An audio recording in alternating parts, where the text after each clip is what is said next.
सा very very good evening है सब लोग को। मेरी आवाज आ रही है? Good evening, good evening.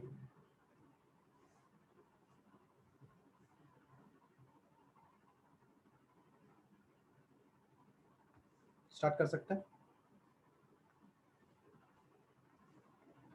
Can we start?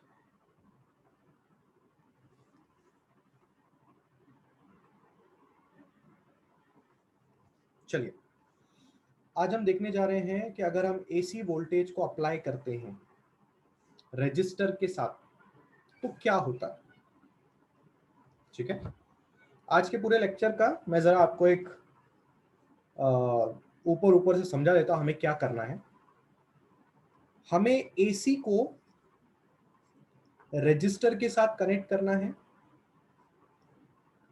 Capacitor के साथ कनेक्ट करना है, इंडक्टर के साथ कनेक्ट करना है, और हमें ये अंडरस्टैंड करना है कि जब एक एसी को रजिस्टर के साथ कनेक्ट किया जाता है तो करंट और ईएमएफ उनके बीच का फेज डिफरेंस क्या होता है। सिमिलरली कैपेसिटर में करंट, ईएमएफ और फेज डिफरेंस क्या होता है। इंडक्टर में करंट, ईएमएफ और फेज डिफरेंस क्या होता है। इन तीनों बातों के अलावा हमें एक और बात पे डिस्कशन करना है कि रेजिस्टेंस कितना ऑफर किया जाता है। रेजिस्टेंस कितना ऑफर किया जाता है मतलब रजिस्टर एसी को कैसे रोकता है, कैपेसिटर एसी को कैसे रोकता है और इंडक्टर एसी को कैसे रोकता है। हमें इस बारे में भी इन तीनों पे चर्चा करनी है। तो आज का लेक्चर यानी कि heart and soul of AC है, इसलिए अच्छी तरह से बात को समझना, देखना। सिंपल लेक्चर है, टेंशन नहीं लेना है। ऐसा नहीं है कि कुछ ऐसा है कि आपको समझ में ही नहीं आएगा, बहुत ही सिंपल है। बस मैंने जो फर्स्ट लेक्चर में आपको फेज के बारे में जानकारी दी थी, बस वो जानकारी अगर आपने पढ़ी है, वो जानकारी अगर आपने देखी है, तो अभी आपको ज्यादा टेंशन लेने की जरूरत नहीं है। ठीक है, चलिए सबसे पहले हम क्या कर रहे हैं, हम एसी को कनेक्ट कर रहे हैं किसके साथ, रजिस्टर के साथ कनेक्ट कर। डायग्रामेटिकली मैं आपको कैसे बताऊंगा, ये हमारे पास होगा एक रजिस्टर और इसके साथ मैंने कनेक्ट कर दिया एक एसी। ध्यान से देखिए एसी का सिंबल कैसे होता है, और ये है ईएमएफ ई। एसी का ईएमएफ मैंने लगा दिया वहां पे कितना, ई। ठीक है, अब क्या, अब जो एसी का ईएमएफ होता है उसकी वैल्यू आपको पहले दिन ही पता चल गई थी, तो इतना कोई टेंशन लेने की जरूरत नहीं है। E is equal to E naught sine omega t. This is what, EMF of AC. इस इक्वेशन को क्या बोलते हैं आपको पता है। ये इक्वेशन आपको इंस्टेंटेनियस वैल्यू ऑफ एसी देता है। ई नॉट आपका पीक वैल्यू है, साइन आप जानते हो क्यों बोला जा रहा है, एवरीथिंग पहले लेक्चर में बात कर लिया। अब हमें सबसे पहले यह बताना है कि अगर इस सर्किट में करंट फ्लो हो रहा है, क्या बताना है, अगर रेजिस्टर से करंट फ्लो हो रहा है तो उस करंट की इक्वेशन क्या है। सबसे पहला हमारा ये काम है, और ऑब्वियस सी बात है, अगर तुमने ये सर्किट में एसी लगाया है और तुमने एक रजिस्टर लगाया है तो कॉमन सेंस वाली बात है, रजिस्टर से करंट फ्लो होगा। बस हमें यह बताना है कि उस रजिस्टर से जो करंट फ्लो हो रहा है उस करंट की इक्वेशन क्या है हमें ये बताना है। सबसे पहला काम हमारा ये। क्या आपको समझ में आया हम क्या करने वाले हैं? सबसे पहले पहला काम क्या, ये आपको समझ में आया? Everybody has understood what is our first काम? पक्का? डन डनाडन? चलिए पहला काम निपटाते हैं, फिर डिस्कशन करेंगे। पहला काम फटाफट निपटाते हैं, बहुत सिंपल है, बहुत सिंपल है। अभी के अभी आपको याद हो जाएगा, बहुत ही सिंपल है। देखिए सबसे पहले मैं क्या बोलता हूं, मुझे बचपन में बोला गया ओम्स लॉ होता है E is equal to I R. होता है कि नहीं होता ओम्स लॉ? ये क्या होता है? ये ओम्स लॉ। E यानी कि वोल्टेज, I यानी कि करंट, R यानी कि रेजिस्टर। तो यहां से अगर मुझे करंट निकालना है तो मैं लिखूंगा E बाय आर बराबर, मेरे पास E है क्या? है ना मेरे पास E, अभी अभी तो निकाला। और मुझे पता है E naught sine omega T बराबर डिवाइडेड बाय आर। जरा इसको अच्छे से लिखो।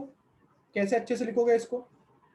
I बराबर E नॉट बाय आर, और अलग से जरा साइन ओमेगा टी लिख दो। E नॉट बाय आर को मैं क्या लिख सकता हूं? गेस करके बताओ। What can I write about E naught by R? Come on, बहुत सिंपल है। E नॉट बाय आर को मैं क्या लिख सकता हूं?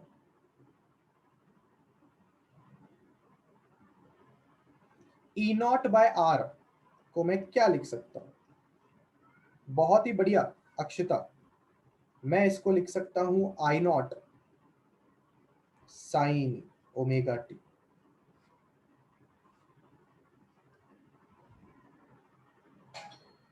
चेक कर लीजिए, चेक कर लीजिए। विजय यादव, 2 × 3/4 होता है, और अगर मैंने 2/4 × 3 लिखा तो गलत लिखा क्या? या मुझे 2/4 × 3/4 लिखना चाहिए था? थोड़ा बहुत मैथ्स बढ़िया। विजय का डाउट ये था कि सर आपने ई नॉट के नीचे आर क्यों लिखा, साइन ओमेगा टी के नीचे आर क्यों नहीं लिखा? आई होप विजय आपका डाउट क्लियर होगा। ठीक है, क्या कोई बता सकता है आई नॉट क्या है? याद आया? पीक वैल्यू और मैक्स वैल्यू। याद आया? अब जरा दिमाग लगाओ सब लोग अपना। मैंने तुम्हें क्या पूछा?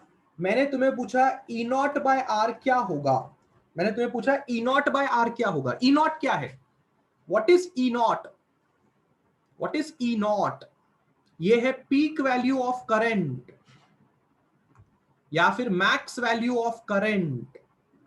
अगर तुमने ई नॉट बाय आर लिखा यानी कि ईएमएफ की मैक्सिमम वैल्यू अपॉन रजिस्टर किया, तो ओम्स लॉ के हिसाब से ये आई नॉट नहीं होगा क्या? सोच के देखो। ई बाय आर आई होता है, तो E naught by R I naught होगा कि नहीं होगा? बिल्कुल होगा। इसी के साथ आपकी इक्वेशन हाजिर है।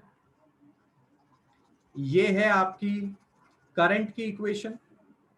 थोड़ा ऊपर आइए, ये है आपकी ईएमएफ की इक्वेशन, यानी कि पहला काम डन।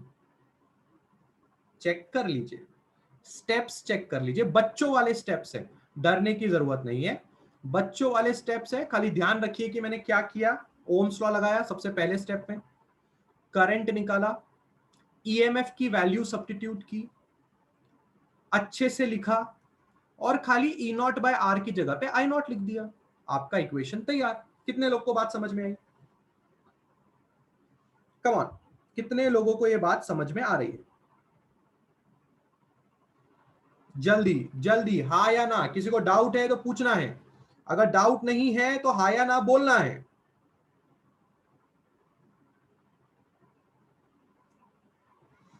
कितने लोगों के दिमाग में ये चीज क्लियर है? क्या हमारे पास इक्वेशंस आ चुकी हैं?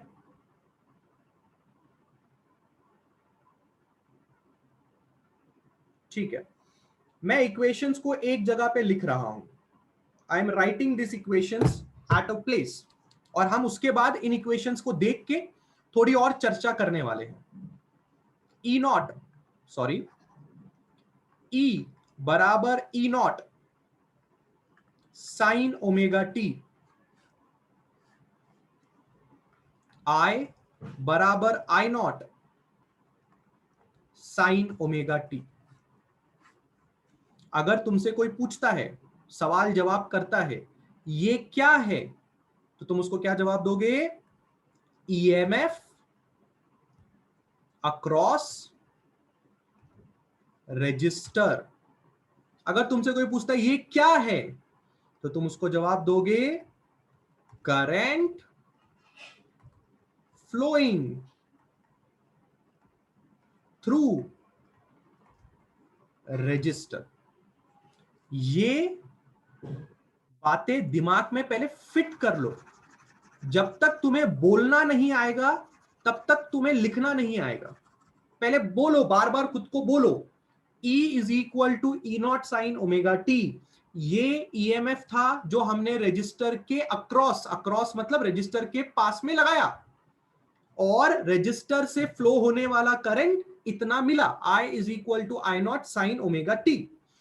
किसी ने इन दोनों इक्वेशंस को देख के आपसे एक बहुत ही बेहतरीन सवाल पूछा है, और वो है हमारा सवाल नंबर 2।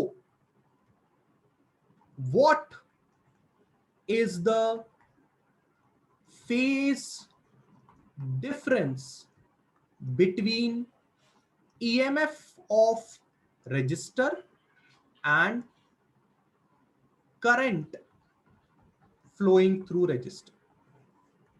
क्या कोई मुझे इस सवाल का जवाब दे सकता है? इन दोनों को देख के मुझे बताओ कि दोनों के बीच में फेज डिफरेंस कितने का है। मान जाऊंगा, पहला लेक्चर अगर आपने ध्यान से सुना है तो मान जाऊंगा इस सवाल का जवाब दे दिया तो। बताओ फेज डिफरेंस दोनों के बीच में कितने का? कम ऑन, दिया चांस। आधे लोग तो ये सोच रहे होंगे सर फेज डिफरेंस तो आपने ग्राफ से सिखाया था, आपने बोला ऐसा ग्राफ बनेगा वैसा ग्राफ बनेगा, तो फेज डिफरेंस ऐसा होएगा सर, फेज डिफरेंस वैसा होएगा। तो चलो मैं ग्राफ भी तुम्हारे लिए बना के दिखा देता हूँ। ग्राफ बनाने के बाद तो गैस मार सकते हो। हाँ, ग्राफ बनाने के बाद गैस मार लोगे? ठीक है, ये लो ग्राफ हाजिर। ये है दोनों का ग्राफ, लो अच्छे से चेक कर लो। ईएमएफ का ग्राफ अगर आपको देखना है तो ये है ईएमएफ का ग्राफ, चेक कर लीजिए ईएमएफ का ग्राफ। जो आपको डार्क लाइन में दिखाई दे रहा है वो ईएमएफ का ग्राफ है, जो आपको डॉटेड लाइन में दिखाई दे रहा है वो करंट का ग्राफ है। ये ग्राफ सही बना है या गलत कैसे पता चलेगा?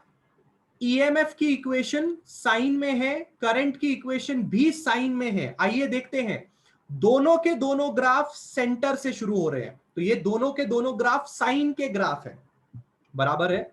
मैंने आपको फेस पता लगाने का तरीका बताया था, क्या कोई मुझे बताएगा फेस पता लगाने का तरीका क्या है? बोलिए, अनम्यूट करके बताएगा कोई मुझे फेस पता लगाने का तरीका। कौन है भाई? अक्षिता, आप अनम्यूट होने के लिए तैयार? बताएंगे आप? Anybody will tell me phase पता लगाने का तरीका क्या है दो ग्राफ के बीच में? कोई है वॉलंटियर? जो वॉलंटियर कर रहा है वो बोलेगा मेरे को चैट सेक्शन में। फेस पता लगाने का मैंने तरीका तुम्हें क्या बताया था पहले लेक्चर में?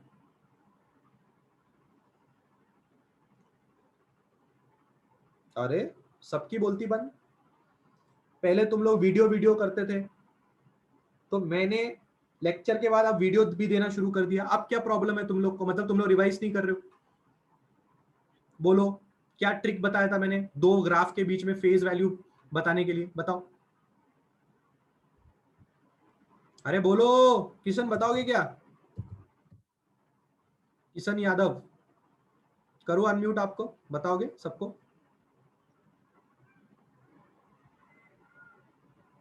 यस, बोलिए किशन यादव।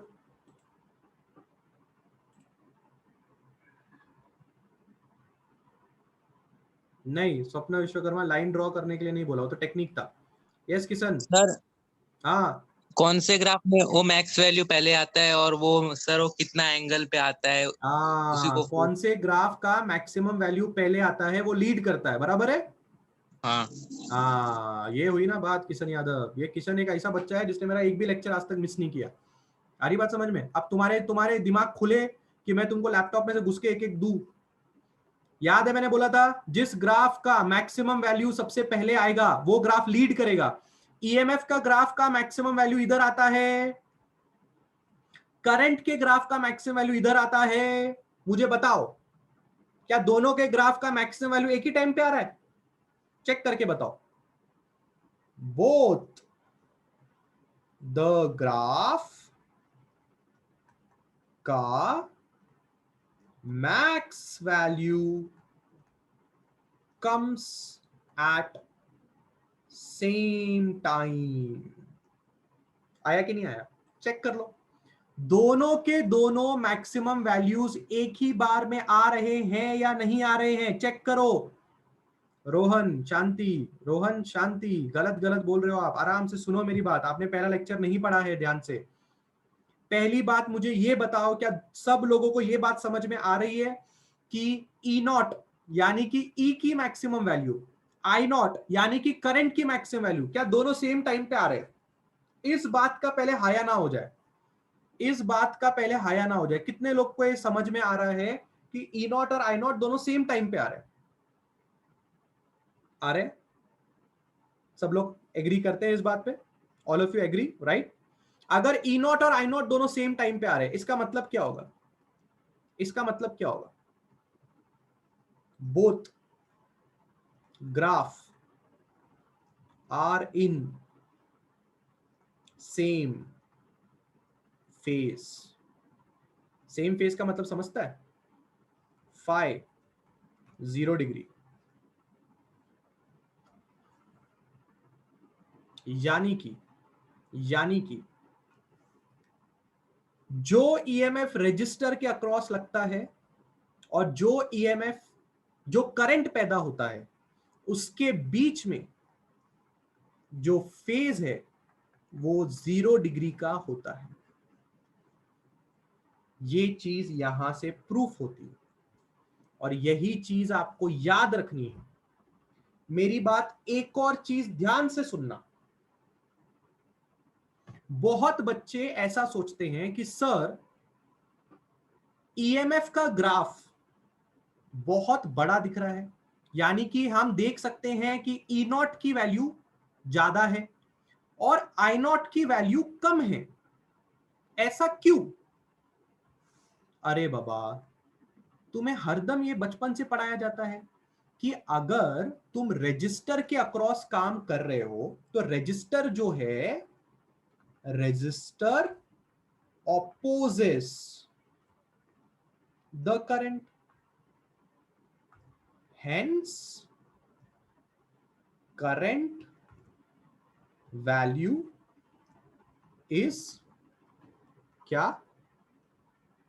लेस देन किसका वैल्यू? ईएमएफ। ध्यान से देख लो, ईएमएफ का ग्राफ तुम्हें बड़ा दिखता होगा, करंट का ग्राफ तुम्हें छोटा दिखता होगा। करंट का ग्राफ क्यों छोटा है बाबा? क्यों छोटा है करंट का ग्राफ? क्योंकि तुमने रजिस्टर से पास किया तो रजिस्टर ने करंट को डिक्रीज किया होगा। पर याद रखिए, करंट की वैल्यू यानी कि करंट की मैक्सिमम वैल्यू छोटी है, ईएमएफ की मैक्सिमम वैल्यू बड़ी है। इससे तुम्हें कुछ लेना देना नहीं है। फेज देखते समय तुम्हें इस बात से लेना देना नहीं है, तुम्हें इस बात से कोई लेना देना नहीं है कि E naught is greater than I naught. इस बात से तुम्हें कोई भी लेना देना नहीं है। फेज देखते समय तुम्हें किस बात से लेना देना है? इस बात से लेना देना, मैक्सिमम वैल्यू किस ग्राफ की पहले आती है उस बात से लेना देना है। पर हमारे रजिस्टर के केस में दोनों ग्राफ की मैक्सिमम वैल्यू सेम टाइम पे आई, इसलिए हमने बोला both graph are in same phase, यानी कि फाई बराबर 0। कितने लोगों को बात समझ में आई? How many people have understood? बराबर, डन डनाडन, चेक कर लो एक बार अच्छे से। क्लियर है?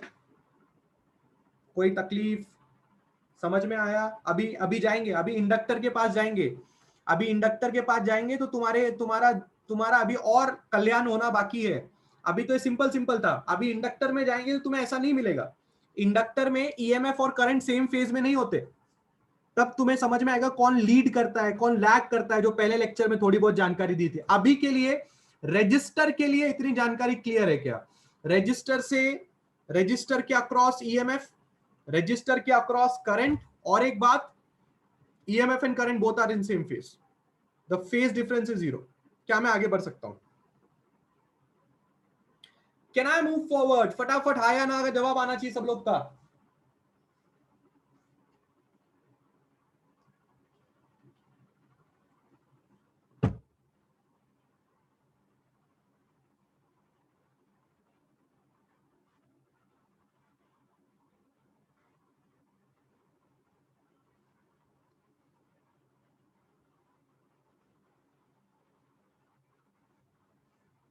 आगे बढ़ रहा हूं। अगली चीज, दिल थाम के सुनिए। लेक्चर जैसे जैसे आगे बढ़ेगा आपको चीजें और मजेदार लगेंगी। हम कर रहे हैं AC voltage applied to an inductor. उसके पहले मैं एक सवाल का आपको जवाब देना चाहता हूं। अगर किसी ने आपसे पूछा कि रेजिस्टर कितना रेजिस्टेंस ऑफर करता है एसी को, what does that mean? Resistance कितना रेजिस्टेंस ऑफर करता है एसी को? उसका जवाब है आर। इस बारे में मैं थोड़ी देर में चर्चा करूंगा, आराम से चर्चा करूंगा, टेंशन मत लो। अभी फिलहाल हम जा रहे हैं AC voltage applied across inductor के पास। इंडक्टर पता है तुम्हें क्या होता है? कभी देखा इंडक्टर तुमने जिंदगी में? बोलो मुझे फटाफट, इंडक्टर देखा है तुमने जिंदगी में कभी? इस चीज को बोला जाता है इंडक्टर। याद आया? ईएमआई चैप्टर में पढ़ा है कि नहीं पढ़ा इंडक्टर? पढ़ा है कि नहीं पढ़ा इंडक्टर ईएमआई चैप्टर में? एल से डिनोट करते हैं इंडक्टर को, और ये हो गया तुम्हारा ईएमएफ। अब तुमने इंडक्टर के अक्रॉस एसी को कनेक्ट किया, तैयार? एसी का ईएमएफ कितना होता है भाई? ई नॉट साइन ओमेगा टी, ये होता है एसी का ईएमएफ। अब तुम सोचोगे सर ये ईएमएफ तो रजिस्टर के साथ भी इतना ही लिखा था, इंडक्टर के साथ भी इतना ही लिखा है। हाँ, एसी का ईएमएफ इतना ही होता है। अब तुम उसको रजिस्टर के साथ लगाओ या इंडक्टर के साथ लगाओ, एसी के ईएमएफ की वैल्यू में कोई बदलाव नहीं आता, पर करंट की वैल्यू में बदलाव आ सकता है। तो तैयार रहिए, अब हमारा मुद्दा वही है जो मुद्दा पहले था। क्या था मुद्दा? क्या क्वेश्चन लिखा था मैंने सबसे पहला? What was my first question? हाँ, अगर रजिस्टर से करंट फ्लो हो रहा है तो उस करंट की इक्वेशन क्या है? तो हम अभी मुद्दा क्या लिखेंगे यहां से? यहां पे मुद्दा क्या लिखोगे? अगर, ये मेरा पहला मुद्दा है, क्या? अगर इंडक्टर से करंट फ्लो हो रहा है तो उसकी इक्वेशन क्या है? तैयार? तैयार? निकालूं? शुरू कर सकता हूं मैं? आप सब लोग देखने के लिए तैयार है? बोलिए फटाफट हाँ या ना बोलिए एक बार। सब लोग तैयार? All of you are ready? ठीक है। अगर आप सेल्फ इंडक्टेंस के टॉपिक में जाएंगे, ईएमएफ का फॉर्मूला निकाल लें, L D I by D T. Self inductance के फॉर्मूले में, self inductance topic EMI chapter, वहां पे ये फॉर्मूला होता है, वहां से निकाला हम लोग ने, ठीक है? क्योंकि हम करंट में इंटरेस्टेड हैं तो ऐसा लिखो, DI बराबर E/L इंटू dt। चेक कर लीजिए, L नीचे आ गया, dt यहां पे मल्टीप्लाई कर दिया, तो DI को अकेला कर दिया। क्यों DI को अकेला किया? क्योंकि हमें करंट में इंटरेस्ट है, तो उसको अकेला करो।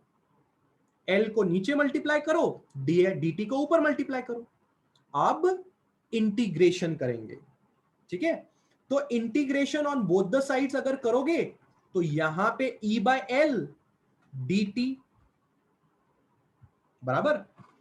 अब DI का इंटीग्रेशन करोगे तो I आ जाएगा, ये तो बात तुम्हें पता है। इंटीग्रेशन E की जगह पे क्या लिख सकते हो? E0 sign omega t upon L, पहले से ही है, और यहां पे dt है ना। E की वैल्यू इतनी है ना, ऊपर दिखाओ, ये देखो, है ना, इतना ही होता है ना। इंडक्टर एक AC का EMF इतना ही होता है, ये देखो, दिस इज द AC का EMF। तो उसको उठा के यहाँ पे पुट कर दिया, E की जगह पे E0 साइन ओमेगा टी। अब इंटीग्रेशन वगैरह तो तुम्हें आता होगा ना, थोड़ा बहुत इंटीग्रेशन वगैरह सीखा होगा बचपन में, अभी भी सीखा होगा, है ना। क्या बोलता है integration?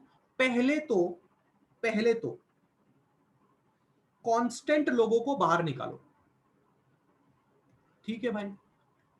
E0 constant, L constant, बाहर निकाल दिया, तो इंटीग्रेशन होगा सिर्फ साइन ओमेगा टी dt का, बराबर है ना। E0 peak value constant, L coefficient of self inductance constant, बाहर निकाल दिया। सेल्फ इंडक्टेंस का फॉर्मूला कैसे लगा? सेल्फ इंडक्टेंस में आप एक इंडक्टर यूज करते थे ना। सेल्फ इंडक्टेंस में आप कितने इंडक्टर यूज करते थे? बताओ जरा Kiran, how many inductors did you use in self inductance? Single. तो सिंगल इंडक्टर है तो सेल्फ इंडक्टेंस का फॉर्मूला नहीं लग सकता क्या? लग सकता है, बराबर। Can anybody tell me sine omega t का इंटीग्रेशन क्या होगा? चलो चलो जल्दी, साइन ओमेगा टी का इंटीग्रेशन हो जाए, come on. Minus cos omega t upon omega, ये होगा इंटीग्रेशन। देख के बताओ कितने लोग को बात समझी?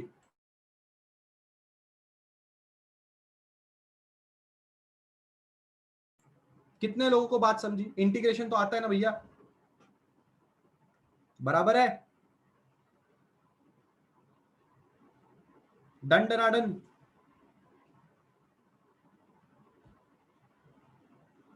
ठीक है, आगे बढ़ते हैं, बिल्कुल ध्यान से मेरी बात समझना। I बराबर E0 अपॉन ओमेगा L, इसको बाहर निकाला ओमेगा को, अंदर बच रहा है माइनस कॉस ओमेगा टी, बराबर, ठीक है। अब मेरी बात ध्यान से देखना, कॉस ओमेगा टी को हम लोग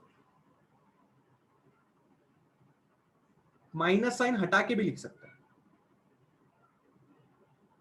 ठीक है।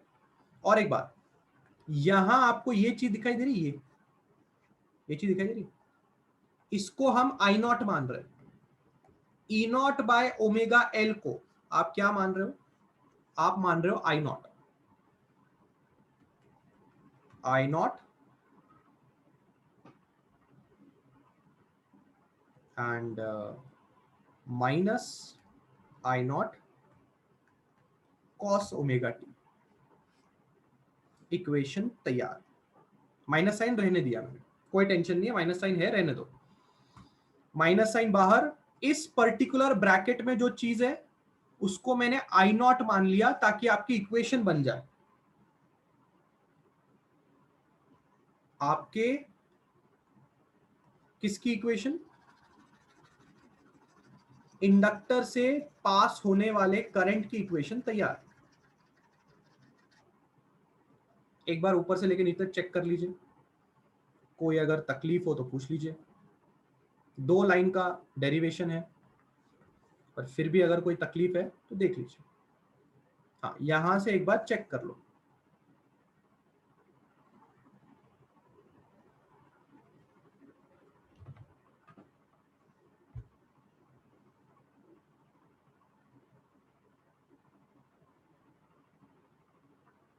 जब डन बोलोगे तो आगे स्क्रीन लेके जाता हूं।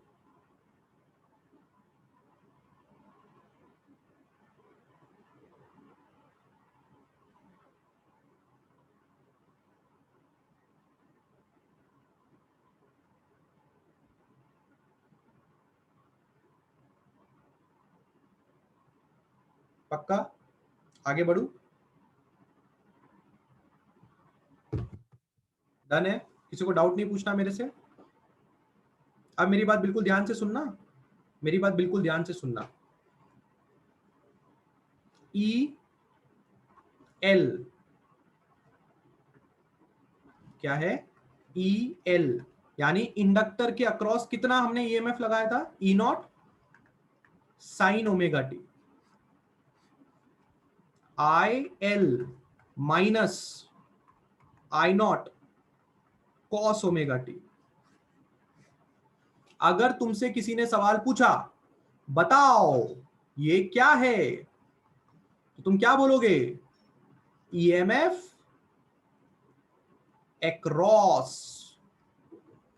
इंडक्टर।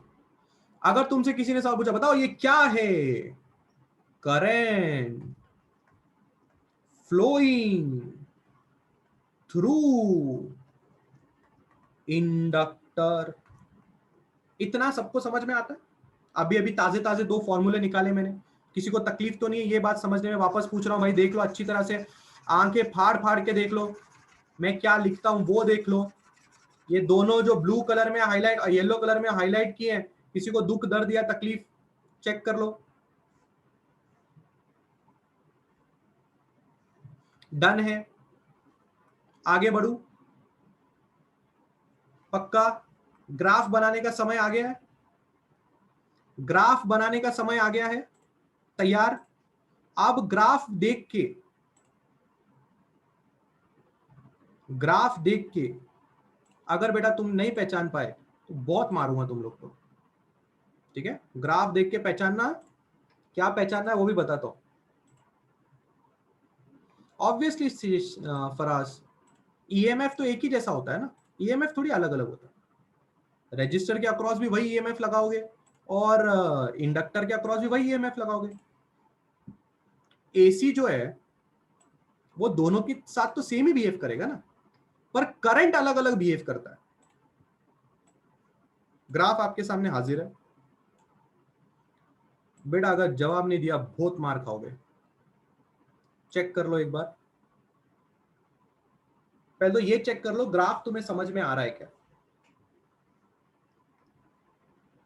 ये ईएमएफ का ग्राफ है, डॉटेड में जो दिख रहा है, डॉटेड में जो दिख रहा है वो करंट का ग्राफ है। सबसे पहले तुम्हें एक बात समझ में आया, करंट का ग्राफ कॉस का है और वो माइनस कॉस का ग्राफ है। करंट का ग्राफ माइनस कॉस का है, इसलिए माइनस कॉस है, इसलिए नीचे से शुरू हो रहा है। क्या तुम्हें पता था कॉस का ग्राफ एक्सट्रीम वैल्यू से शुरू होता है? क्या मैंने तुम्हें इस बात का वर्णन किया था पहले लेक्चर में? बोलो बोलो बोलो। ये ग्राफ ईएमएफ का है, ये ग्राफ करंट का है। क्या तुम्हें मैंने ये बताया था कि कॉस का ग्राफ एक्सट्रीम से शुरू होता है? बताया था। और ये हमारे पास इक्वेशन कौन सी आई है बड़ा? हमारे पास इक्वेशन कौन सी आई बेटा? माइनस कॉस की आई है ना। माइनस कॉस मतलब नीचे से शुरू होने वाला, देख नीचे से शुरू हो रहा है, देख करंट का ग्राफ ई नॉट से शुरू हो रहा है पर नीचे से शुरू हो रहा है। अब अगर तुम्हारे पास थोड़ा भी भेजा है, भेजा मतलब दिमाग है, मुझे देख के बताओ किसकी मैक्सिमम वैल्यू पहले आ रही है? बोलो किसकी मैक्सिमम वैल्यू पहले आ रही है? हाँ हाँ, अरे फिर रूपाली सिंह, फिर करंट की वैल्यू मैक्सिमम आ रही है। अरे करंट मैक्सिमम से शुरू हो रहा है।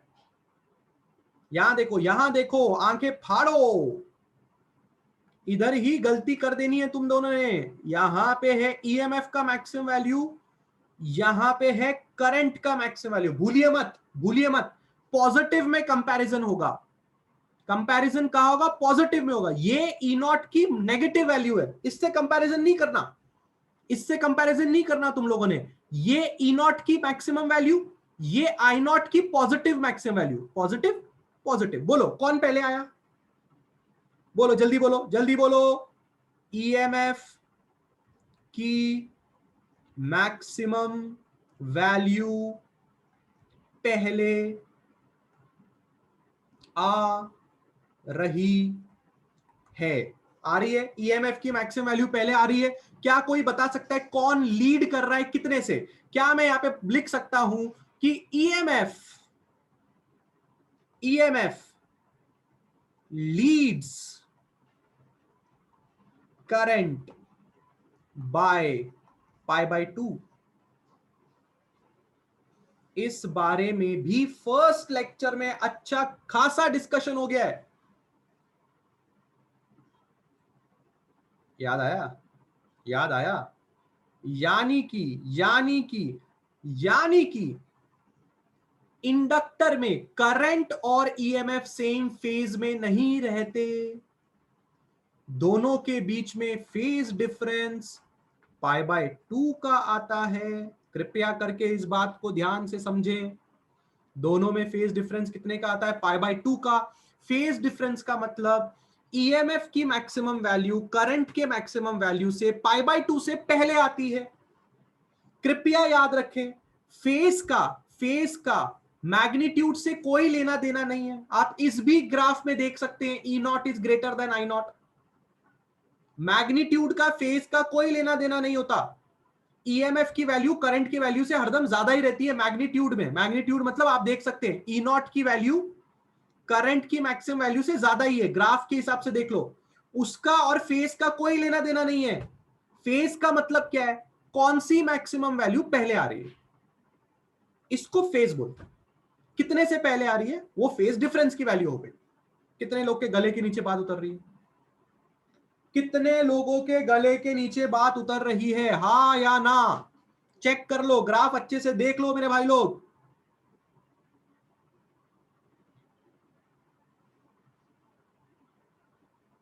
डन डन डन करेंगे विजय, करेंगे, टेंशन मत लीजिए, सब करेंगे। पहले थोड़ा कॉन्फिडेंस गेन कर लेते हैं। फेजर डायग्राम बच्चों की चीज है, 2 मिनट में हो जाएगा, पर हम पहले अपने आप को थोड़ा मोटिवेट कर रहे हैं, क्योंकि एसी चैप्टर सुनते आधे लोग तो भाग ही जाते हैं। उनको लगता है अरे बहुत तमाशे वाली चीज है, अरे बच्चे वाली चीज है। एक बार दिमाग में कंसेप्ट बैठ गया ना तो टॉप मार सकते हैं एसी चैप्टर में। बोलो। अच्छा मुझे एक बात जरा ग्राफ से देख के बताओ, तुम्हें ऐसा नहीं लगता कि करंट को ऑपोजिशन मिला है?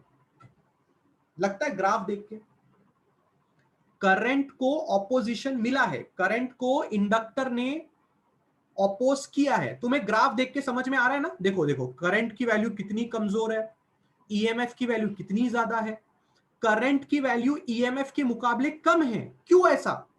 क्योंकि पक्का करंट को यहां पे ऑपोजिशन झेलने को मिला है। यानी कि क्या, यानी कि क्या,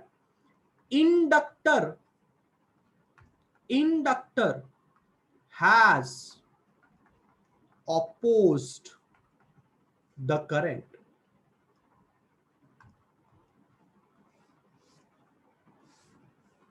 मेरी बात, अगली बात मेरी ध्यान से सुनना, मेरी अगली बात बिल्कुल ध्यान से सुनना। करंट किसी भी वस्तु से पास हो जाए, वो वस्तु करंट को एक ऑपोजिशन जरूर देता है, कुछ ना कुछ ऑपोजिशन जरूर देगा। अभी हमने करंट इंडक्टर से पास किया, तो इंडक्टर ने भी हमारे करंट को धक्का मुक्की किया है। उसने हमारे करंट को बोला है कि तू मेरे से पास नहीं होने का, मैं तेरे को अपोज करेगा।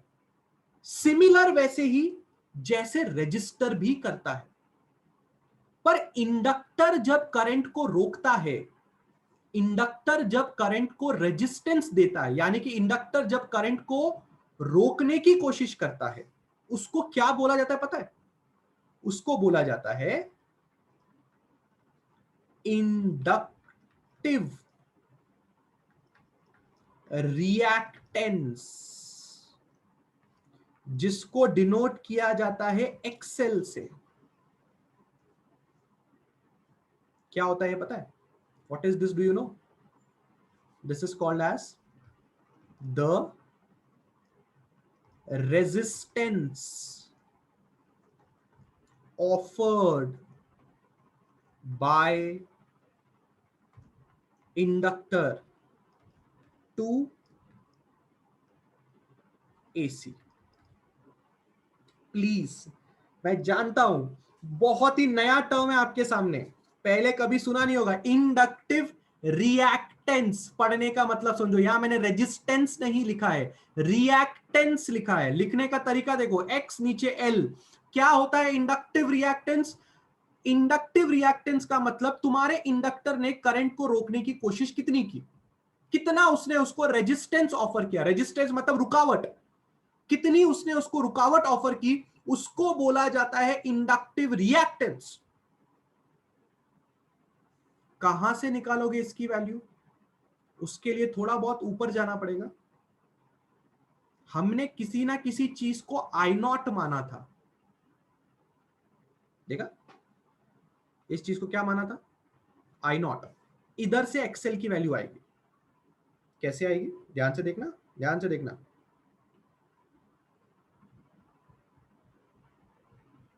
ई नॉट का क्या फॉर्मूला है? आई नॉट का क्या फॉर्मूला लिखा हमने अभी? आई नॉट बराबर ई नॉट अपॉन ओमेगा एल। ये अभी ऊपर का फॉर्मूला हमने लिखा था, ठीक है? अब ध्यान से देखना मैं क्या करूंगा। अगर आप थोड़ा ऊपर जाओगे, थोड़ा मतलब रजिस्टर के पास जाओगे, तो रजिस्टर में याद है हम बोलते थे E naught by R is I naught, याद है? वैसा ही कुछ दिख रहा है ना, देखो जरा। यानी कि ये जो चीज है नीचे वाली, ये वो रेजिस्टेंस है, ये है वो इंडक्टिव रिएक्टेंस एक्सेल। मैच करके देख सकते हो। यानी कि एक्सेल का फॉर्मूला हमें मिल गया। क्या है एक्सेल का फॉर्मूला? Omega L. ये होता है एक्सेल का फॉर्मूला। या फिर आप एक्सेल को लिख सकते हो 2 पाई एफ एल, क्योंकि ओमेगा होता है 2 पाई एफ एल।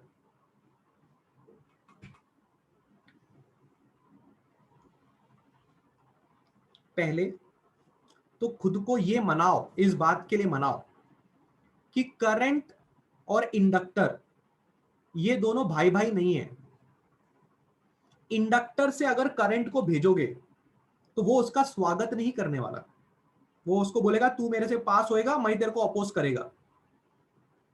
तो करंट बोलेगा इंडक्टर को, अबे तू अपोज करेगा। आज तक तो हमें सिर्फ रेजिस्टेंस ने अपोज किया है। बोला कौन होता है भाई रेजिस्टर? ऐसा दिखता है, ऐसा ऐसा। आज तक हमें सिर्फ इस बंदे ने रोकने की कोशिश की है। इंडक्टर बोलेगा अबे वो रोकता था, हम भी रोकेंगे। तो इंडक्टर ने करंट को पूछा कि ये तुम्हें कैसे रोकता था? तो उसने कहा देखो रेजिस्टर के पास ना एक रेजिस्टेंस नाम की चीज होती है, आर। अगर इसकी वैल्यू ज्यादा हुई तो हम लोग की वैल्यू घट जाती है, और अगर इसकी वैल्यू कम हो तो हम लोग की वैल्यू बढ़ जाती है। ऐसे हम लोग के बीच में लड़ाई झगड़ा चालू रहता है। तो इंडक्टर ने करंट को दी एक खुशखबरी। इंडक्टर ने करंट को बोला अबे पागल, अगर उसके पास रजिस्टर के पास अगर रेजिस्टेंस नाम की चीज है, रेजिस्टर, मेरा नाम इंडक्टर, रेजिस्टर रेजिस्टेंस से तुम्हें रोकता है, तो मैं इंडक्टर इंडक्टिव रिएक्टेंस से तुम्हें रोकूंगा। रेजिस्टर एक डिवाइस का नाम है। इंडक्टर एक डिवाइस का नाम है, रेजिस्टर रेजिस्टेंस देता है, इंडक्टर इंडक्टिव रिएक्टेंस देता है।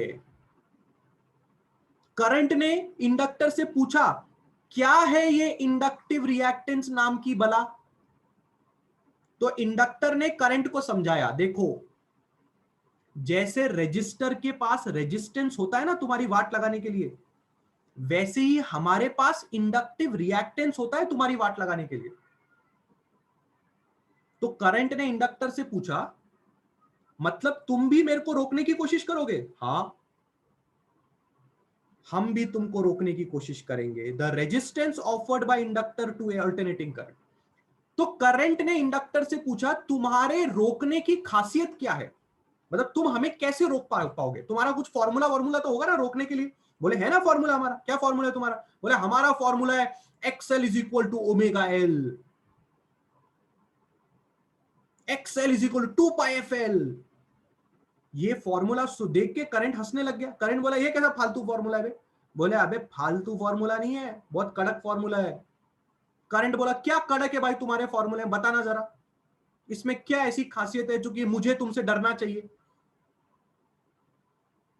तो इंडक्टर ने करंट को समझाया जरा मेरे फॉर्मूले को ध्यान से देखो, इसमें जो एफ है ना, एफ वो है फ्रीक्वेंसी ऑफ एसी, यानी कि तुम्हारी फ्रीक्वेंसी। तो उसने बोला तो क्या हो गया?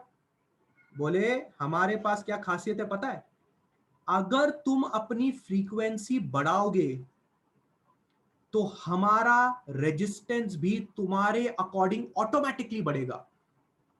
देखो जरा, XL is directly proportional to frequency.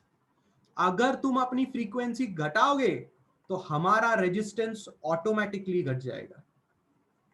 ये खबर सुन के करंट कांपने लग गया। करंट बोला क्या मतलब, तुम ऑटोमेटिकली अपना रेजिस्टेंस यानी कि तुम्हारा इंडक्टिव रिएक्टेंस मेरे फ्रीक्वेंसी के बेसिस पे बढ़ा और घटा सकते हो? बोले हां, तुम अगर अपनी फ्रीक्वेंसी बढ़ाओगे तो हमारा ऑपोजिशन भी बढ़ेगा, तुम्हारी फ्रीक्वेंसी अगर घटेगी तो हमारा ऑपोजिशन भी घटेगा। बताओ ऐसा ऐसा टेक्नोलॉजी तुम्हारे रजिस्टर के पास था क्या?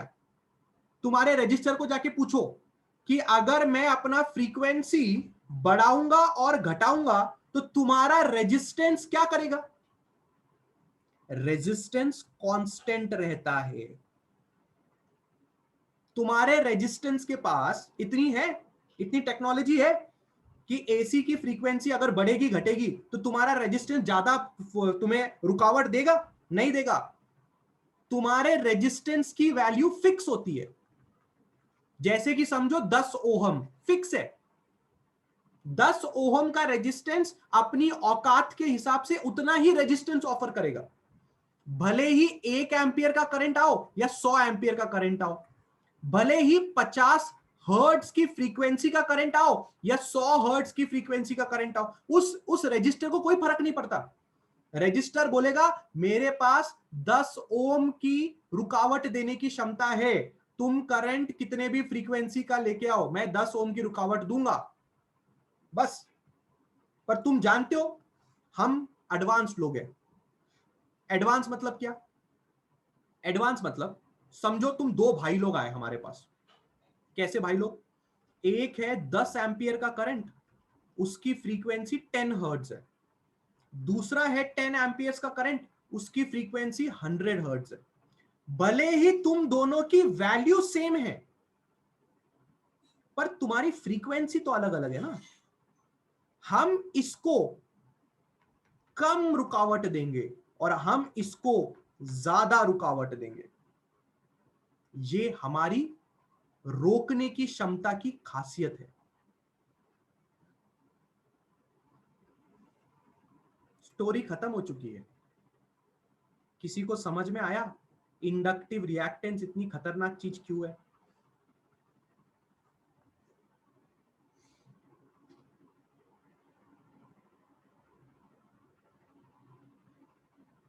अबे सब लोग भाग गए क्या? अबे कोई है? हेलो, अबे सब लोग चले गए क्या? मैं इधर तुमको स्टोरी सुनाता रहता, तुम लोग खो जाते हो बे। हो ना, इधर ही हो ना, इधर ही हो ना। तुम लोग को स्टोरी सुनने में बहुत मजा आता है क्या बे? हाँ, मजा ही आता है। किसी को समझ में आया इंडक्टिव रिएक्टेंस की कहानी क्या है और इंडक्टिव रिएक्टेंस की खासियत क्या है? क्या किसी को समझ में आया? फॉर्मूला देख लिया, XL is equal to omega L, यानी कि 2 पाई एफ एल। खासियत आई होप समझ में आ गई। डन डनाडन, क्या बोलती है पब्लिक? आगे बढ़ना चाहिए, आगे बढ़ना चाहिए क्या? पक्का? Everybody is okay with inductor? Can I move forward? नामकरण है साइराज, हमने नामकरण नहीं किया है, साइंटिस्ट लोग ने किया है इसलिए एक्सेल उसको नाम देते हैं हम लोग। आगे बढ़े। अब स्टोरी बिल्कुल ध्यान से सुनना, अब स्टोरी बिल्कुल ध्यान से सुनना। अगली स्टोरी बहुत खतरनाक है। ये है हमारा part C, AC with capacitor. ध्यान से सुनना, ध्यान से सुनना। अब ऑल्टरनेटिंग करंट को यह खबर मिली कि अब हम उसको कैपेसिटर से पास करने वाले। तो ऑल्टरनेटिंग करंट ने बोला पक्का ईएमएफ की वैल्यू ई नॉट साइन ओमेगा टी होगी। फिर ये नमूने लोग कुछ ड्रामा करके करंट की वैल्यू निकालेंगे, फिर करंट की वैल्यू और ईएमएफ की वैल्यू को देख के फाई की वैल्यू बताएंगे और ये बताएंगे कि कौन लीड कर रहा है। ये नमूने लोग यही करते हैं। कैपेसिटर ऐसा लगाएंगे, है ना, उसके नीचे एसी लगाएंगे, ठीक है, और ये ईएमएफ की वैल्यू ई हो गई, फिर बोलते हैं EMF is E is equal to E naught sine omega t. फिर कुछ तो करेंगे, नाटक ड्रामा कुछ तो करेंगे और फिर करंट की वैल्यू निकालेंगे। फिर ईएमएफ और करंट का ये लोग ग्राफ बनाते हैं, ग्राफ को देख के फेज डिफरेंस बताते हैं और फिर बताते हैं कौन लीड कर रहा है कौन लैग कर रहा है। तो करंट के साथियों ने कहा तो तुम्हें किस बात से प्रॉब्लम है, ये तो पिछले 2 बार से कर रहे हो, रजिस्टर के साथ भी यही ड्रामा किया, इंडक्टर के साथ भी यही ड्रामा किया, तो तुम्हें परेशानी किस बात से? हर बार तो यही करते हैं, वो नया क्या है इसमें? करंट ने कहा अबे पागल, प्रॉब्लम इस बात से है कि कैपेसिटर भी ना कोई हथियार जरूर निकालेगा। जैसे इंडक्टर ने एक्सेल निकाला ना, वैसे कैपेसिटर भी कुछ निकालने वाला है। और मुझे मेरे खबरी लोगों से पता चल रहा है वो एक्सी है, एक्सी। तो करंट के दोस्तों ने पूछा अबे एक्सी क्या होता है? उसने कहा कैपेसिटिव रिएक्टेंस। तो करंट के दोस्तों ने बोला कि इसका मतलब क्या होता है? तो उसने उसको समझाया कि देख, इंडक्टर ने ना इस बंदे को जन्म देके हमें रोकने की कोशिश की, कैपेसिटर इस बंदे को जन्म देगा और हमें रोकने की कोशिश करेगा। लोगों ने कहा अच्छा, मतलब हर डिवाइस के पास अपना अपना रोकने का तरीका है। हमने कहा बिल्कुल सही, हर डिवाइस के पास अपना अपना रोकने का टर्मिनोलॉजी होगा। जैसे इंडक्टर के पास एक्सेल था, वैसे ही कैपेसिटर के पास एक्सी है। तो क्या हम हमारी स्टोरी शुरू कर सकते हैं? Can we start the derivation? आपको समझ में आया कहानी क्या है? कैपेसिटर में सेम कहानी करेंगे, करंट निकालेंगे, फेज डिफरेंस निकालेंगे, ग्राफ बनाएंगे, कौन लीड और लैग कर रहा है वो निकालेंगे और फिर एक्सी के साथ मुलाकात करेंगे। एक्सी है हमारा आज का इंटरेस्टिंग आदमी, जो कैपेसिटर के अंदर करंट को रोकने की क्षमता है वो एक्सी में है, यानी कि कैपेसिटिव रिएक्टेंस। इससे पहले आपने मुलाकात की थी किससे? इंडक्टिव रिएक्टेंस से। बड़े आगे अभिषेक शुक्ला सवाल पूछते हैं कि सर कैपेसिटर क्या है? अब इसका क्या जवाब दूं उनको? बेटा कैपेसिटर नहीं सुना कभी बचपन में? नेवर हर्ड ऑफ कैपेसिटर, अभिषेक शुक्ला?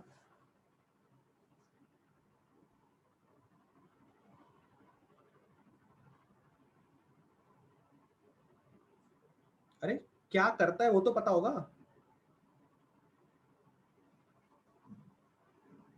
कोई जानता है कैपेसिटर क्या करता है? एनीबडी नोस कैपेसिटर क्या करता है? नहीं, फैन में कैपेसिटर नहीं होता बेटा, फैन में इंडक्टर होता है। Anybody knows what capacitors do?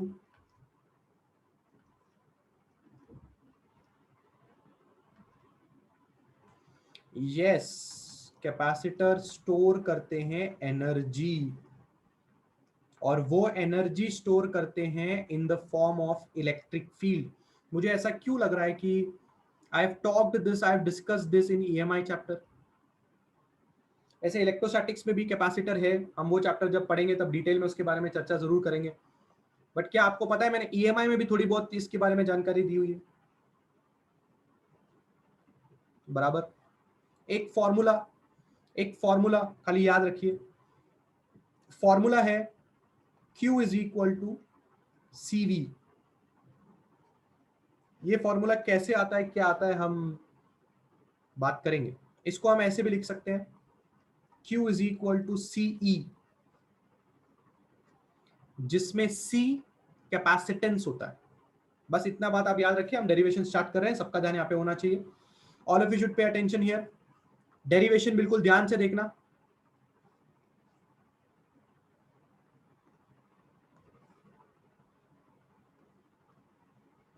Current को लिखा जा सकता है dQ बाई dt। 10वीं क्लास में ये फॉर्मूला देखा हो। मैंने अभी अभी आपको बोला कि हम Q की जगह पे लिखेंगे CE, ठीक है। d by dt, C E की जगह पे लिख सकते हैं E naught sine omega T. Derivative में भी कांस्टेंट लोगों को बाहर निकाल लेते हैं, C टाइम्स E नॉट बाहर आ जाएगा, तो सिर्फ और सिर्फ डेरिवेटिव आप करोगे साइन ओमेगा टी का। तो साइन ओमेगा टी का डेरिवेटिव होगा cos omega t into omega. Current की फाइनल इक्वेशन हम लिखेंगे ओमेगा सी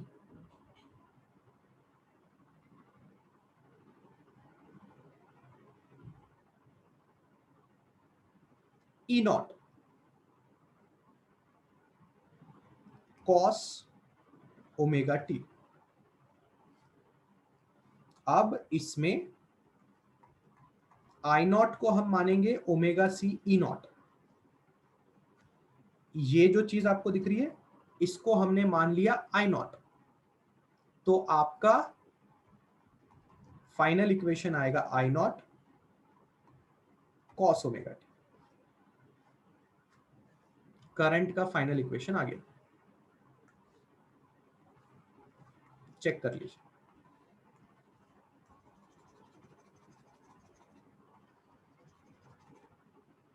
एकदम सिंपल डेरिवेशंस है, बस हम कब क्या कर रहे हैं अगर आपने उतना भी ध्यान दिया तो भी आपको चीजें समझ में आ जाएंगी। आपके स्क्रीन के सामने डेरिवेशन है, आराम से पहले स्टेप्स को नजरअंदाज कर लीजिए, नजरअंदाज नहीं नजर कर लीजिए, और अगर आपको समझ में आता है तो हाँ या ना बोलिए। अभी हम वापस इसका ग्राफ देखने वाले हैं। डन डन डन, तैयार?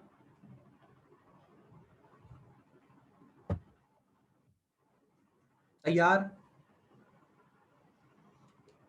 Okay okay, everybody pay attention. EMF की वैल्यू थी E naught sine omega t. Current की वैल्यू अभी अभी निकाली तुमने, I naught cos omega T.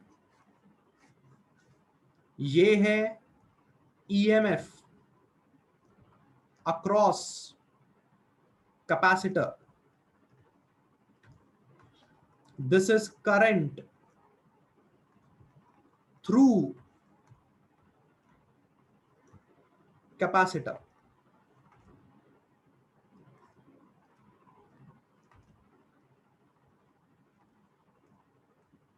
Okay, graph के लिए तैयार? क्या सबने ग्राफ कुछ अपने दिमाग में, कुछ ग्राफ ऐसा आ गया किसी के दिमाग में, ग्राफ वगैरह? क्या बोलते हो? आ गया ग्राफ? ग्राफ कितने लोगों के दिमाग में ग्राफ थोड़ा बहुत आना शुरू हो गया?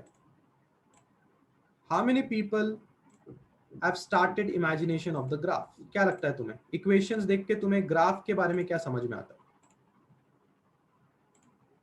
ओके, तैयार? ग्राफ आपके सामने आ रहा है। Here is the graph. Here is the graph. Just check out. Here is the graph. Gayatri, cos है इसलिए नेगेटिव होगा, कौन बोला आपको? Who told you कॉस होगा तो नेगेटिव होगा बेटा? किधर, किसने पढ़ाया आपको कॉस होगा तो नेगेटिव होगा? इसके पहले कॉस नीचे क्यों गया? इसके पहले वाले में कॉस नीचे क्यों गया? Why did the cos go down in the previous examples? Why do you think the cos was down in the previous examples? Because it was not just cos, it was minus cos. Was the inductor just cos? It was minus cos. इसलिए graph नीचे से शुरू हुआ। यहां पे minus cos है कि सिर्फ कॉस है? मुझे पहले इस सवाल का जवाब दो। यहां पे माइनस कॉस है कि सिर्फ कॉस है? सिर्फ कॉस है मेरे भाई। तो ग्राफ ऊपर से ही चालू होगा। Just look at this thing, the graph has started from the above itself. Can you see the graph? It has started from the positive part. दिख रहा है? कितने लोग को ग्राफ दिख रहा है? Come on, give me yes और no. Can you see? Cos graph यहां से शुरू हो रहा है, साइन ग्राफ यहां से शुरू हो रहा है। डन डनाडन। मेरे को सवाल का जवाब चाहिए, मेरे को सवाल का जवाब चाहिए। किसका किसका किसका मैक्सिमम वैल्यू पहले आ रहा है? कम ऑन कम ऑन, किसका मैक्सिमम वैल्यू पहले आ रहा है? Come on come on, answer this question. किसका मैक्सिमम वैल्यू पहले आ रहा है? That's great, that's great, that's great. Current का मैक्स वैल्यू पहले आ रहा है।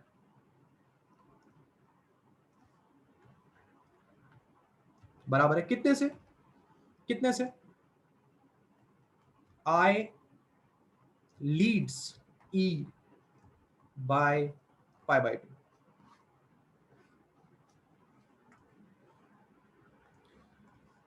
This is what we were waiting for. ये है जिसका हम इंतजार कर रहे थे। बैठा दिमाग में? बैठा? अब क्या, मुलाकात करने के लिए तैयार? किसके साथ? कैपेसिटिव रिएक्टेंस के साथ मुलाकात करने के लिए तैयार? XC।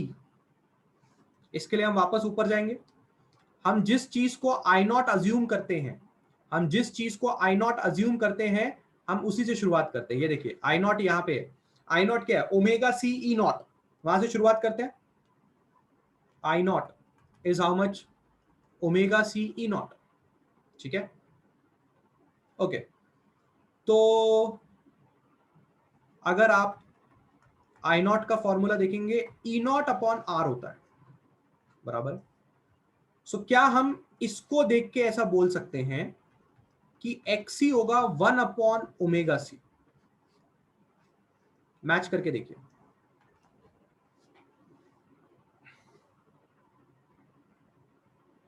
बराबर। ओम्स लॉ के हिसाब से अगर चेक करोगे तो 1 अपॉन ओमेगा सी आएगा कि नहीं आएगा? कितने लोग को ये बात समझ रही है? 1 अपॉन ओमेगा सी आएगा कि नहीं आएगा? 1 अपॉन ओमेगा सी आएगा कि नहीं आएगा? कितने लोग को ये बात समझ में आ रही है? मैचिंग करोगे तो XC यानी कि रेजिस्टेंस का जो चीज रोल प्ले कर रहा है XC, 1 अपॉन ओमेगा सी आना चाहिए कि नहीं आना चाहिए? आना चाहिए। XC का फॉर्मूला क्या होगा? 1 अपॉन 2 पाई FC। बराबर है कि नहीं है? बराबर है या नहीं है? तुम्हें इस बात से क्या समझ में आ रहा है? तुम्हें इस बात से क्या समझ में आ रहा है कि अगर AC की फ्रीक्वेंसी बढ़ती है तो कैपेसिटर अपना रुकावट कम कर देता है, और अगर AC की फ्रीक्वेंसी कम होती है तो कैपेसिटर अपना रुकावट बढ़ा देता है। इनवर्सली प्रोपोर्शनल रुकावट देता है। कौन? कैपेसिटर।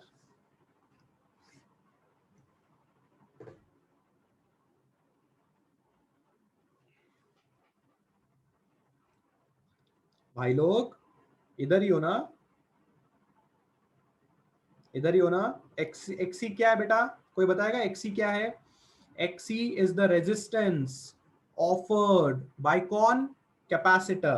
क्या है एक्सी? एक्सी क्या है? रेजिस्टेंस ऑफर्ड बाय कौन? By capacitor. किसको किसको ऑफर करता है कैपेसिटर ये रेजिस्टेंस? To AC. बराबर, ध्यान से मेरी बात सुनना। एक्सी का फॉर्मूला 1/ओमेगा सी। ये वाली इक्वेशन ऊपर आपको दिखाई दे रही थी, बराबर। This equation you can see above. इसके साथ इसको कंपेयर करो। ओम्स लॉ तुम्हें क्या बोलता है? इसको छोड़ो, अगर तुम्हें ये नहीं समझ में आता तो ओम्स लॉ तुम्हें क्या कहता है? व्हाट डज ओम्स लॉ से you? Voltage is current into resistance. तो रेजिस्टेंस क्या होता है भाई? रेजिस्टेंस क्या होता है? रेजिस्टेंस होना चाहिए वोल्टेज अपॉन करंट। ये बात सबको पता है ना? रेजिस्टेंस होना चाहिए वोल्टेज अपॉन करंट, बराबर है। यहां से वोल्टेज अपॉन करंट निकालो ना, तुम लोग खुद निकालो, निकालो। ई नॉट बाय आई नॉट की वैल्यू निकालो, 1/ओमेगा सी आएगा, चेक कर लो। और इसी 1/ओमेगा सी को अपन बोल रहे हैं एक्सी। वो रेजिस्टेंस है जो कैपेसिटर लगाता है, किसको? एसी को। और कैपेसिटर जब एसी को रेजिस्टेंस लगाता है ना, कैपेसिटर जब एसी को रोकने की कोशिश करता है, तो वो एसी की फ्रीक्वेंसी बनने पे अपना रुकावट कम कर देता है, और एसी की फ्रीक्वेंसी कम होने पे अपना रुकावट बढ़ा देता है। ऐसा उल्टा काम करता है। इंडक्टर ऐसा काम नहीं करता। इंडक्टर फ्रीक्वेंसी बढ़ाओगे तो ज्यादा रोकता है।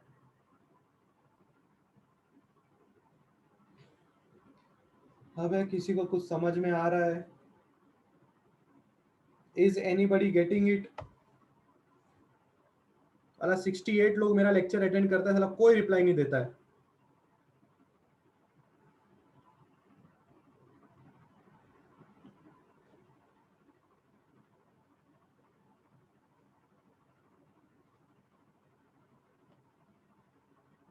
आ रहा है क्या समझ में भाई लोग?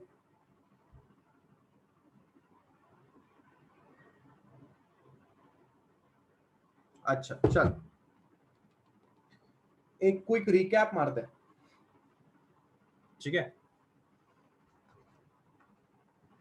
रिकैप, ध्यान से सुनना, बहुत तगड़ी चीज होती है रिकैप। ध्यान से सुनना। आज हमने 3 लोगों के बारे में चर्चा किया। कितने लोगों के बारे में चर्चा की? 3 लोगों के बारे में चर्चा की। क्या नाम है उनके? पहले का नाम है रेजिस्टर, इंडक्टर, कैपेसिटर, बराबर। रेजिस्टर के अक्रॉस कितना ईएमएफ लगाया था भैया? How much was the EMF connected across the resistor? E is equal to E naught sine omega t. कितना करंट आया? I is equal to I naught sine omega t. कितना phase difference आया? 0,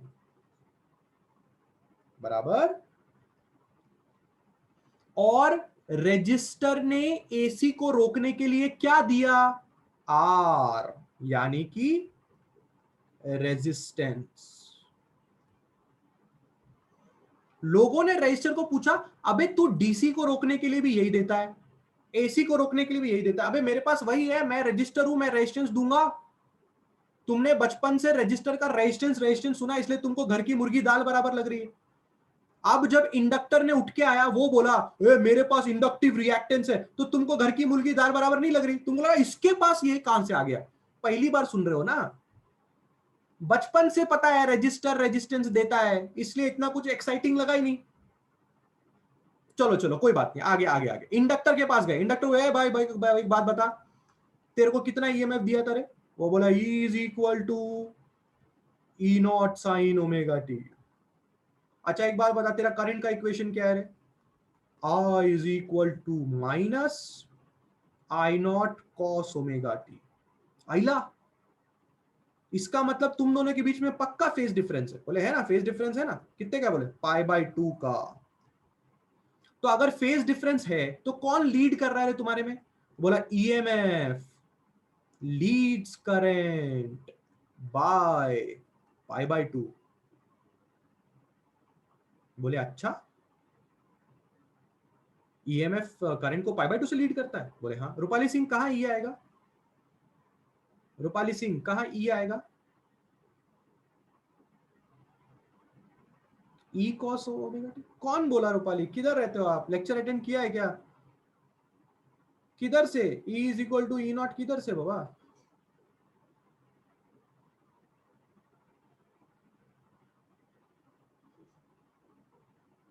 मैंने गलत लिखा है क्या कुछ?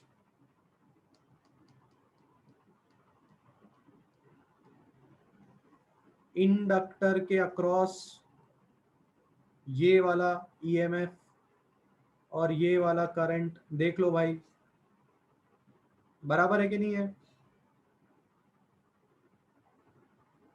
रूपाली सिंह बराबर है कि नहीं है? फिर किधर हो? बढ़िया बढ़िया बढ़िया बढ़िया बढ़िया, बहुत ही बढ़िया। इंडक्टर को पूछा गया, देख इंडक्टर, वो जो रजिस्टर दिख रहा है बाजू में तेरे को? बोला हाँ दिख रहा है। वो ना एसी को रोकता है। बोले अच्छा, कैसे रोकता है? उसके पास ना कोई रेजिस्टेंस नाम की चीज है। बोले अच्छा। बोले उसका कुछ फॉर्मूला भी तो होगा? बोले है ना फॉर्मूला। क्या है फॉर्मूला उसका? वो बोले R is equal to E naught by I naught. बोले हैं, पहले तो बताया नहीं था। बताया था, तुमने देखा नहीं था, तुमने इतना उसको भाव नहीं दिया था, तुमने उसको इतना सीरियसली नहीं लिया था।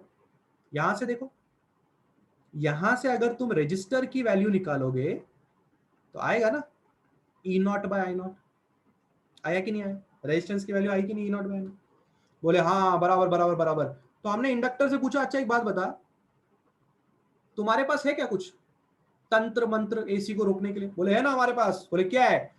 एक्सेल का फॉर्मूला बा ओमेगा एल और एक्सेल 2 पाई एफ एल। बोला अच्छा, तो तुम्हारे पास ये हथियार है एसी को रोकने के लिए। बिल्कुल सही बिल्कुल सही। अगले गए हम कैपेसिटर के पास। कैपेसिटर को जो है भाई बताओ तुम्हारे पास कितना एसी लगाया? वो बोला अबे क्या बताओ कितना एसी लगाया, सबके पास तो सेम ही एसी लगाते हो हैं। हाँ, मैं अलग से किसी में चले गया था। हाँ बराबर। और कितना कितना ईएमएफ बताओ, ईएमएफ बताओ। बोले अच्छा बताते बताते, wait wait wait wait. E is equal to E naught sine omega t. बोले अच्छा, बोले इसका मतलब सब जगह ईएमएफ सेम लगता है? बोले ईएमएफ एक ही होता है भाई, करंट करंट अपना चाल बदल देता है। बोले अच्छा करंट चाल बदल, तो तुम्हारे में क्या करंट है? बोले I is equal to I naught cos omega t. बोले अच्छा बेटा, मतलब तुम्हारे पास भी फेज डिफरेंस π/2 का है? बोले बिल्कुल सही। पर तुम्हारे में कौन आगे है भाई? तुम्हारे में कौन लीड कर रहा है? Current leads EMF by π/2। बोले अच्छा, इंडक्टर में ईएमएफ लीड करता है, तुम्हारे में करंट लीड करता है? बोले हाँ। बोले अच्छा एक बात बताओ, वो जो रजिस्टर है ना उसके पास रेजिस्टेंस है, ये जो इंडक्टर है इसके पास इंडक्टिव रिएक्टेंस है, तुम्हारे पास क्या है? बोले मेरे पास माँ है, एक्सी है सॉरी मेरे पास। उसका फॉर्मूला क्या है? 1/ओमेगा सी और एक्सी 1/2 पाई एफ सी। ये है हमारे आज की लेक्चर की मेहनत।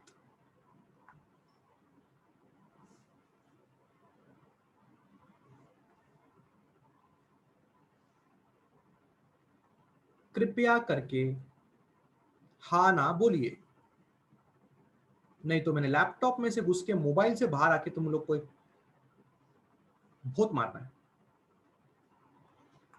बोलो रे बाबा, समझ रहा है क्या? पक्का ये आज की मेहनत है हमारी।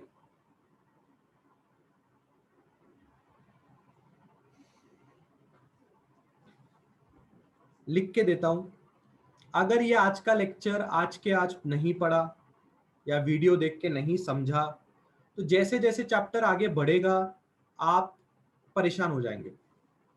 चीजें बहुत सिंपल है।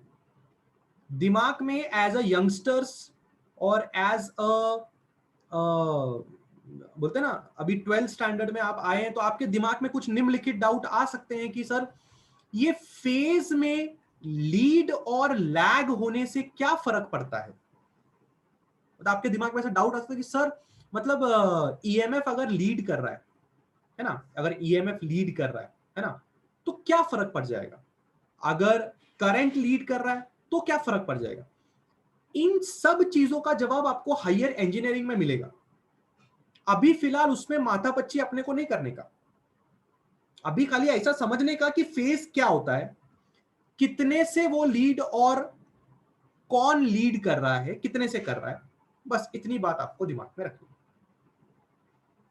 यस, एफ जो है वो फ्रीक्वेंसी है आपके एसी की। किरण आपको क्या नहीं समझ में आया बेटा? आपको अनम्यूट कर रहा हूं, मेरे को बताओ आपको क्या समझ में नहीं आया। किरण मौर्य बोलिए।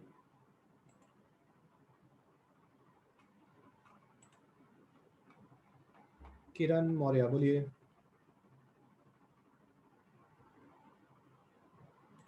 सर।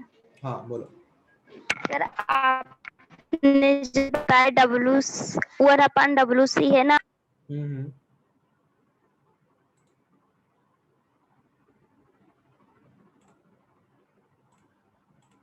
देखिए इस वाली चीज को मैंने वापस एक्सप्लेन कर देता हूं, ठीक है। I naught is equal to omega C E naught, ये हमने ऊपर से लेके आए, ठीक है। रेजिस्टेंस जो होता है वो वोल्टेज अपॉन करंट होता है।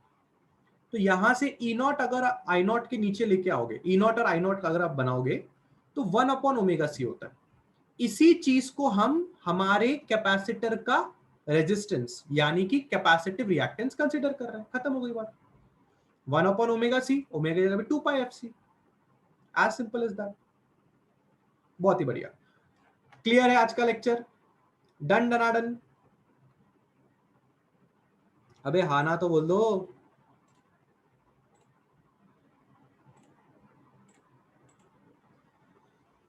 पक्का? चलो 9:30 तक लेने वाले थे बट काफी है, इतना हैवी लेक्चर हो गया, ठीक है। चलो बाय।